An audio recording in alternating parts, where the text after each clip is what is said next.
Entonces, y sin lugar a dudas, la educación viene siendo uno de los temas principales que se toman en la agenda, pero se los llevan para un lugar un poco facilongo, un poco simplista, eh, que desconoce mucho de las dificultades que suceden dentro del aula, que involucran a familias, a jóvenes, a docentes. También todos estos cambios culturales, estas transformaciones tecnológicas que vivenciamos, tienen a la educación como un componente de cambio. O sea, hay algo que está sucediendo con la educación y con la transmisión intergeneracional, que es algo a conversar, ¿no?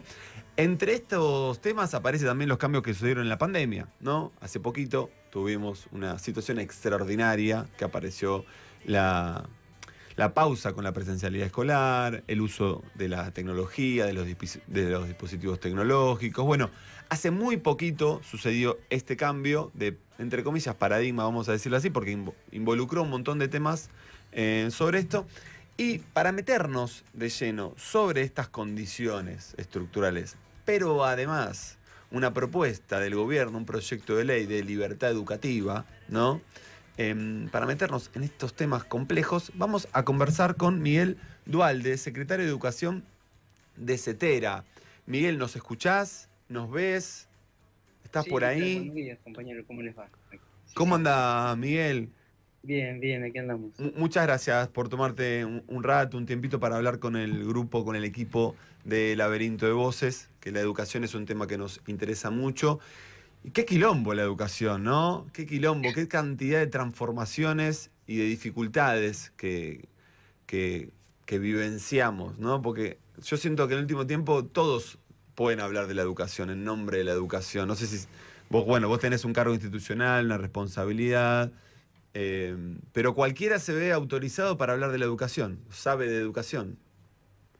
Sí, tal cual. Comparto ese sentimiento porque, bueno, está bueno que todos y todas hablen de educación porque es un tema importante. Lo que vemos que algunos tienen en algunos lugares determinadas responsabilidades por los lugares que ocupan y la verdad que hablan con escasos fundamentos o con planteos que realmente, bueno, lo vemos en la Cámara de Diputados, ¿no? Porque como vos decías, ahora quieren presentar un proyecto de ley y vamos a estar escuchando seguramente diputadas y diputadas que representan a la derecha, que realmente lo hemos visto en todo este tiempo, estos días de debate de presupuesto, debate de reforma laboral. Realmente da un poco de vergüenza ajena no escuchar algunos planteos, fundamentos de la leviandad, en la poca preparación que tienen muchos legisladores para abordar las distintas discusiones, no solo educación. Realmente preocupa, ¿no? Realmente preocupa porque no, se nota que son una manga de improvisados realmente. Y también la educación, la enseñanza, el aprendizaje, tiene mucho que ver con que cada uno haga lo que le corresponde, ¿no? O sea, digo, el alumno, el docente, el directivo, digo, en un clima en un clima escolar, entiendo que cada uno tiene que cumplir su función, y acá estamos diciendo que el diputado haga su función, ¿no? Un diputado que Sí, no lee un proyecto de ley o que solamente se sienta para levantar la mano, habría que ver qué tipo de educación recibió. Pobre persona, también un punto, ¿no? sí. Me gustó esto que dijiste de que está bueno que todos hablemos de la educación, ¿no? Que hay algo universal de eso que es interesante. Tal vez hay que ver qué carga se le da a cada uno. Así que ahí Claro. quiero arrancar con la primera pregunta. Te quiero preguntar a vos, como representante, secretario de Educación de una central de los trabajadores, muy importante, ¿no? ¿Cuáles son las principales urgencias y problemas que tienen los trabajadores de la educación? Para meternos en un ratito con esto de la reforma de la libertad educativa, pero si nosotros discutimos solo lo que quiere el gobierno, es un quilombo esto también. Entonces, me gustaría escuchar de tu parte cuáles son los problemas, las dificultades que tienen los trabajadores de la educación, Miguel.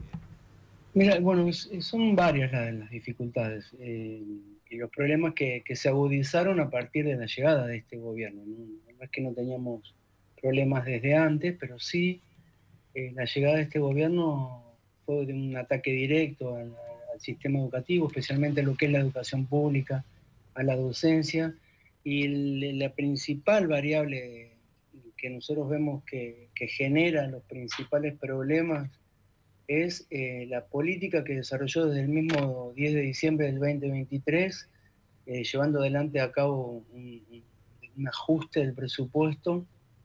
Si ustedes recuerdan, la primera medida que tomó este gobierno fue dejar de pagarnos el FONIP, una conquista que habíamos tenido durante la Carpa Blanca, que es un fondo de incentivo que lo paga el Estado Nacional a todos los docentes y los docentes del país, que en muchos casos representa poder pagar el alquiler, eso, el FONIP.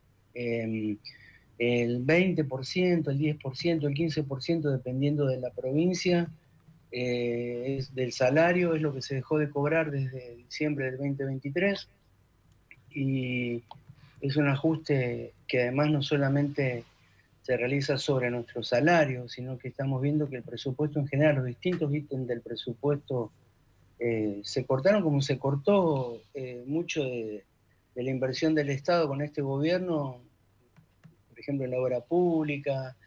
Se dejaron de construir escuelas, de infraestructura, equipamiento, formación docente. Dejamos de tener todos esos programas vigentes que teníamos a partir de, bueno, de justamente este debate que se está dando ahora, ¿no? Del presupuesto, 2 años sin presupuesto, lo que le dio discrecionalidad a este gobierno para hacer lo que quiere con los recursos del Estado Nacional, y ahora corriendo el riesgo.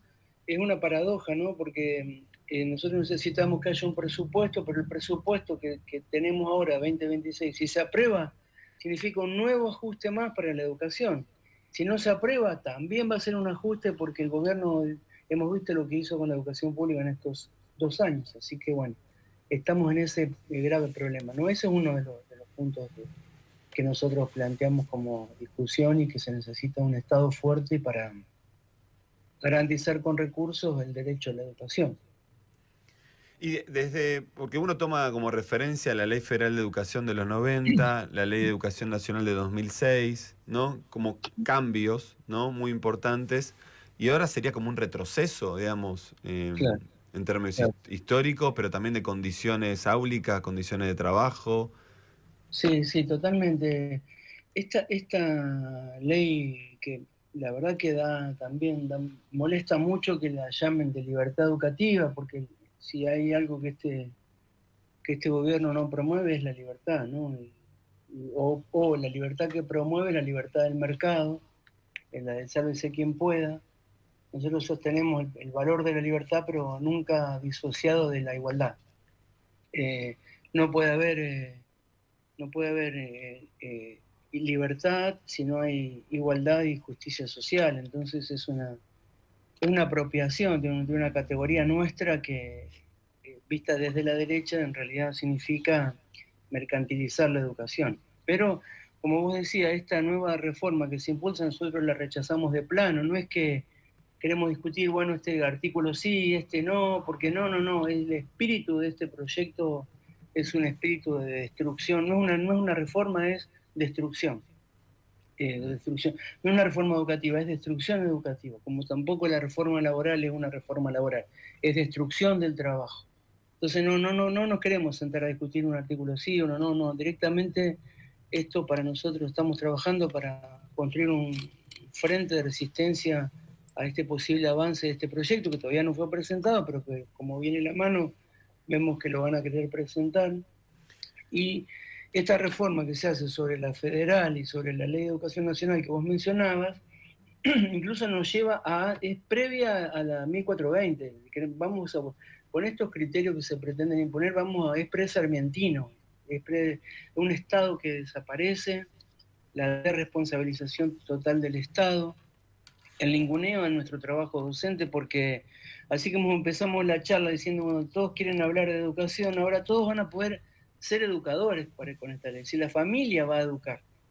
¿Se imaginan ustedes no sé, nosotros estuvimos discutiendo, analizando, imagínate los contextos en los cuales hoy las familias viven, que además tengan que hacerse cargo de la educación de sus hijos? Vos empezaste hablando de la pandemia también.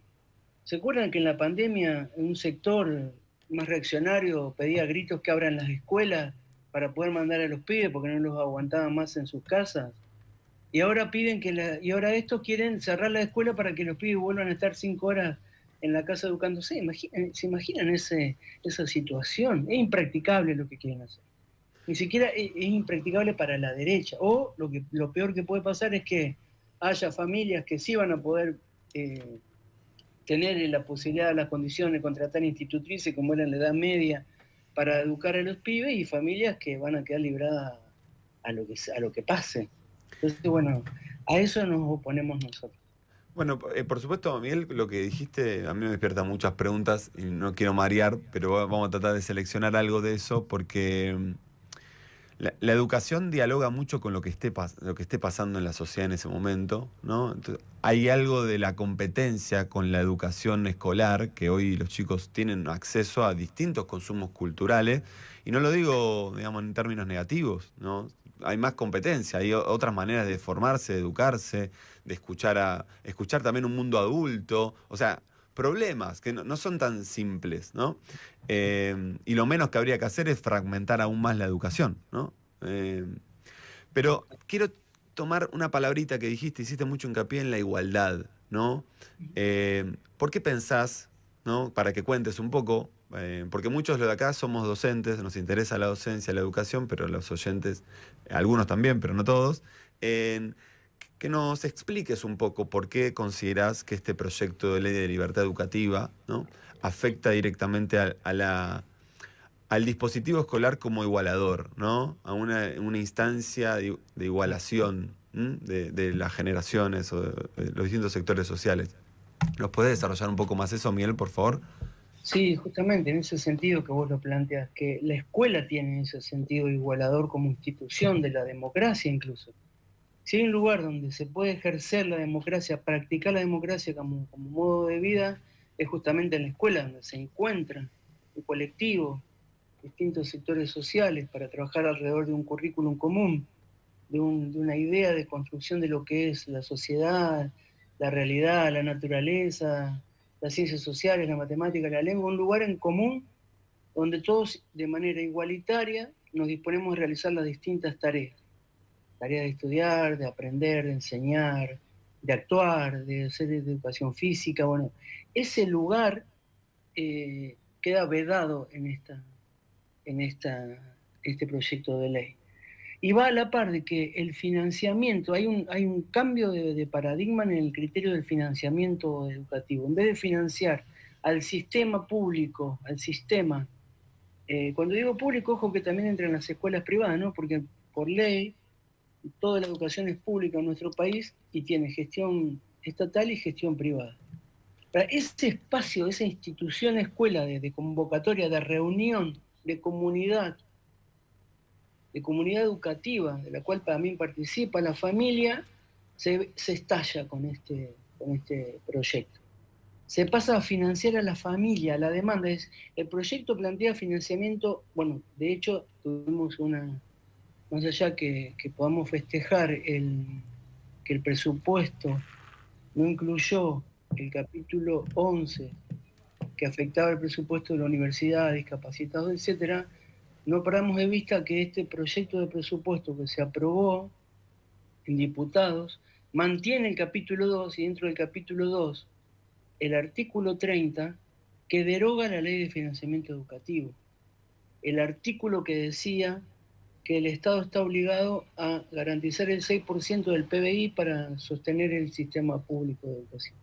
Y ahora lo quieren cambiar, para en vez de garantizar ese financiamiento del Estado, el sistema público, al financiamiento en la demanda, los vouchers, los vales a la familia. Es decir, la familia va a tener un dinero para ir a la oferta del mercado educativo y elegir la escuela a la cual va a depositar ese dinero. Lo que va a generar no solo un sistema de desigualdad, porque todas las familias partimos de un lugar distinto, desigual, no es un mismo punto de partida para todos, por eso lo de la igualdad de oportunidades es una discusión, ¿no? Lo que queremos nosotros es igualdad de posiciones, no igualdad de oportunidades.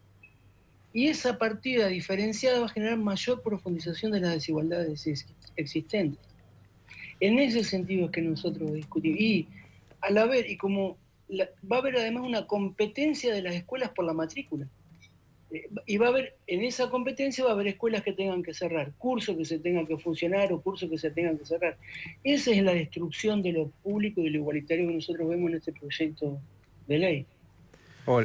Hola Miguel, ¿cómo te va? Soy Beto de Liniers, ¿cómo andás? Hola.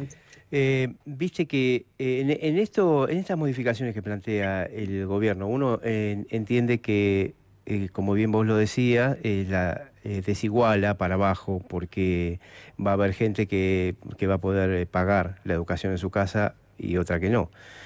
¿Qué ves vos en la profundidad de estos cambios? Si es meramente económico, es decir, un chico que no va a la escuela no utiliza el recurso de la escuela, el recurso económico, no utiliza la luz, no utiliza el agua de los baños, o es también quitar la educación, es decir, embrutecernos, para decirlo de manera coloquial. Embrutecer a la sociedad y que este país sea un país de servicio, desindustrializado, por lo propio, por lo mismo que está ocurriendo con las escuelas secundarias industriales. ¿Qué ves vos ahí como la matriz de la maldad, por decirlo crudamente? Sí, desde mi punto de vista es un combo de las dos cosas, ¿no? Porque es un Estado que, ayer lo decían en las declaraciones, que lo único que no negocia, en la discusión por el presupuesto me refiero, ¿no? Sí, Lo único que no negocia este gobierno es el déficit cero. es ficticio, todos lo Sí, sabemos, ¿no? no, totalmente, totalmente. Pero en ese déficit cero entra la educación entendida como un gasto. O sea, ellos quieren gastar menos, menos para no romper ese principio que en realidad se lo pone el imperio, ¿no? Este modelo es impuesto por el imperio, pero además de eso, de no romper, solo entramos nosotros, los jubilados, los trabajadores, todo el sector que podemos representar como la clase trabajadora entra en el ajuste. A la par de que mientras nos ajustan a nosotros le dan beneficio a los poderes más concentrados de la economía, ¿no? Le sacan impuestos a la riqueza a los tipos y nos ponen impuestos a las ganancias a nosotros los trabajadores. Claro. Bueno, en ese combo también está la idea reaccionaria, conservadora de ultraderecha bueno, que tienen que tiene una idea de lo educativo, de lo cultural, del conocimiento, de los saberes, justamente que responde a esto, a lo que nos quieren llevar, a un sistema educativo previo a la ley 1420. Estamos en 1880 de nuevo. ¿Qué? Quieren que estemos para algunas cosas, no sé si para todo.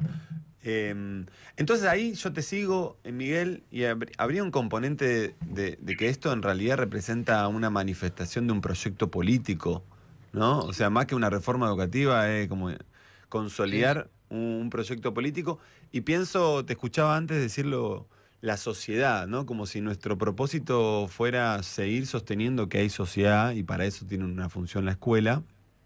Y el derecho a la educación como un sentido, desde un sentido social, un derecho social y no un derecho individual. ¿Nos contás ahí un poquito cómo sería eso, ¿no? O sea, pensar a la educación como un derecho de todos y no solamente a que cada uno de las personas elige educarse.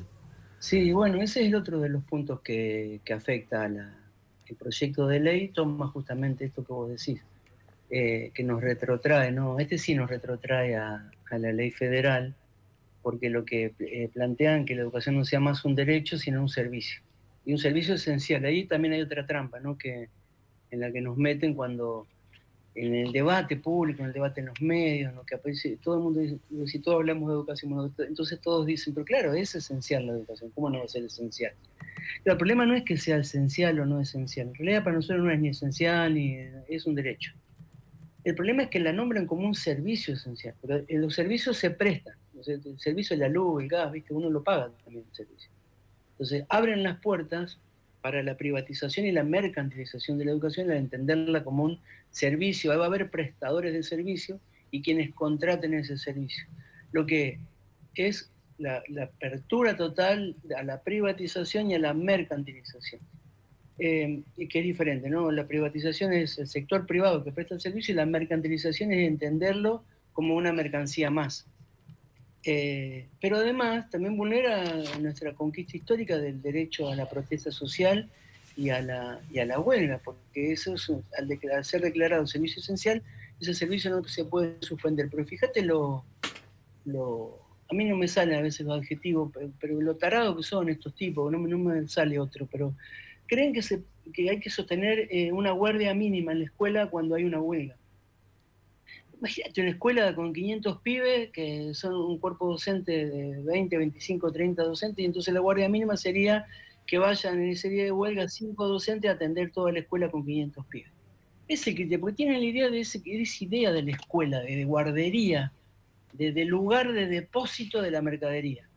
No una institución de la democracia en la que se construye, se aprende, se resignifica el conocimiento colectivamente, lo que se discute qué es lo común. Bueno, esa idea de derecho es la que quieren. Y creen que todo lo que nosotros nombramos derecho, para ellos es un privilegio, que hay que sacárselo a la clase trabajadora. Entonces, bueno, esa es la otra gran batalla para nosotros. Sí, es un derecho social y humano.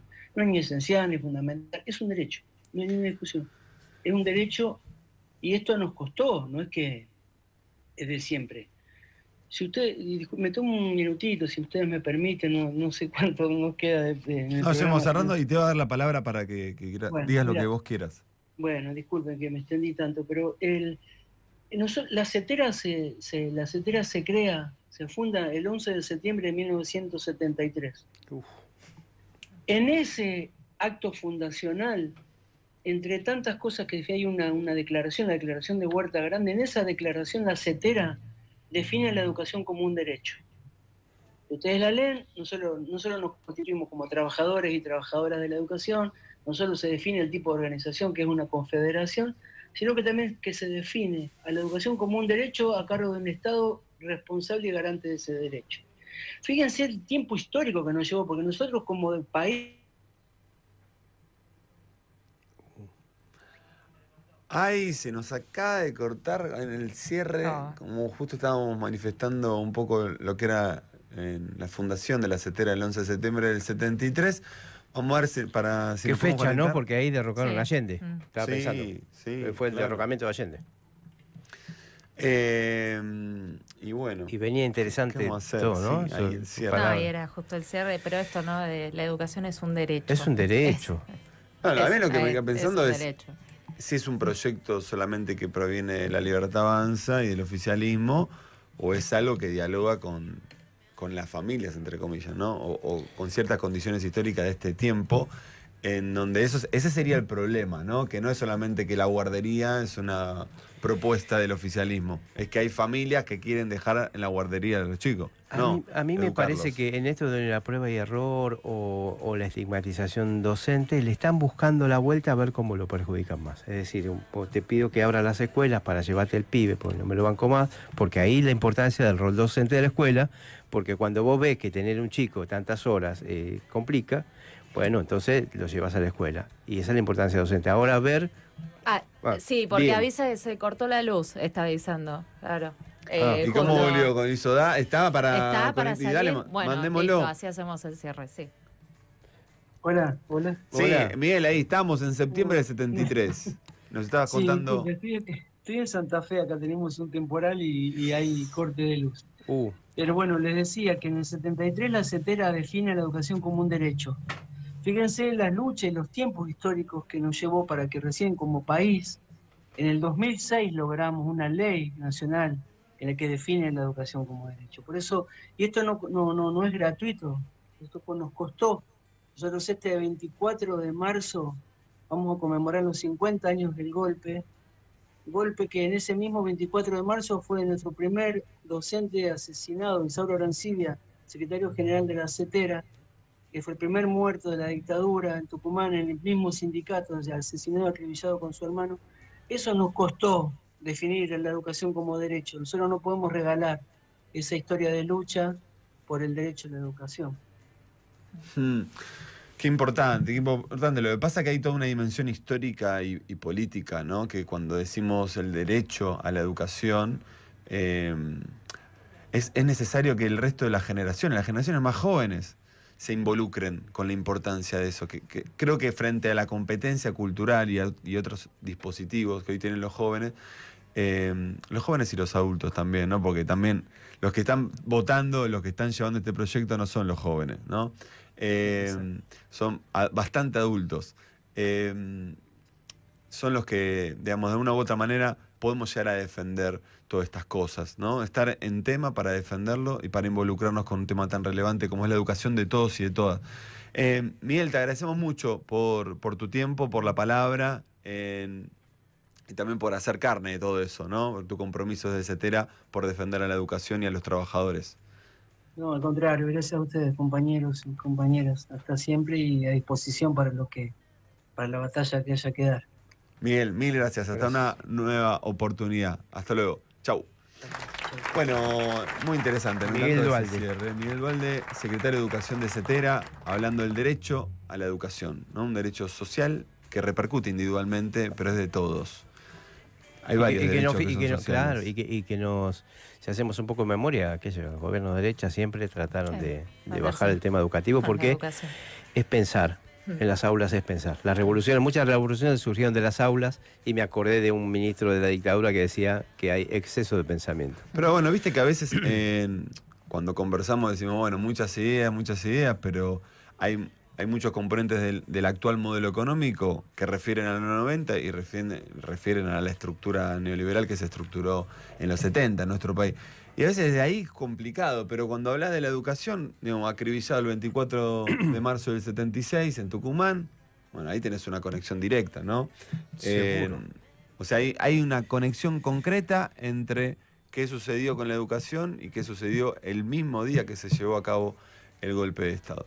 Bueno, no quiero aburrir más. La tergiversación de los significados, ¿no? Porque todos sabemos que la educación es importante. Plantear una guardia mínima. Pero no debería tener lugar. Claro. No, seguro. Sí, capo. Es meramente querer impedir un paro, porque una guardia mínima, no, lo decía Miguel, no cuida, no protege 500 alumnos. Depende para qué esté la escuela. Sí. Porque en cualquier momento va a ser un robot. También. No en cualquier momento. ¿No? Que pretenden algunos que esté todo automatizado, ¿no? Sí, ya lo hablamos no sé si este año o el anterior. ¿Te acordás que hablamos de la docente, un robot docente? Sí, Bueno. sí, me acuerdo. Bueno, hay varios ahí académicos o divulgadores. No. No, pero que ¿Que adhieren. promueven? Claro. No me sale el nombre de esta persona, medio tecnologicista, siempre con la tecnología. Bilinsky. Santi Que Bilinsky, nunca ¿no? nos contestó. Sí, claro, también. Bilinsky. Que no responde el Sí, Que teléfono. nunca que quiso salir al aire. No tiene tampoco. teléfono, no tiene WhatsApp, capaz. No, tecnológico, tanta no. tecnología que Yo creo no- que hay no una tiene conexión WhatsApp. entre Bilinsky y Claro. Laura Lewin. Ahí están Ahí como son que amigues, son, claro. sí, hay algo. Le hay mandamos algo. saludos si están Igualmente, escuchando. sí, capaz que el 2026 pueden salir, ¿no? Sí, Le damos, bueno. le damos micrófono a Bueno. todos. Sí, si le damos a Alejandro Lerner, imagínate. No, y a Alfie, el otro día no me salía. A Alejandro A Lerner Alfie. también. Nos puede estar escuchando en este momento. Le mandamos un por favor. saludo también. A todos los que pasaron por Laberinto de Voces. Que ponga like y comparta. Sí, como periodista nos Dale, interesa la voz dale, periodística. Nos interesa la voz periodística. Bueno, Bueno, ¿qué hacemos entonces ahora? y nos preparamos para el gran momento. El último recreo. El último recreo. Del 2025. ¿Qué es el UP? ¿Cómo sería? El UPB. El UPR. El UPB. El último Bueno. primer recreo. Tanda, tema y volvemos con el recreo de Beto de Liniers.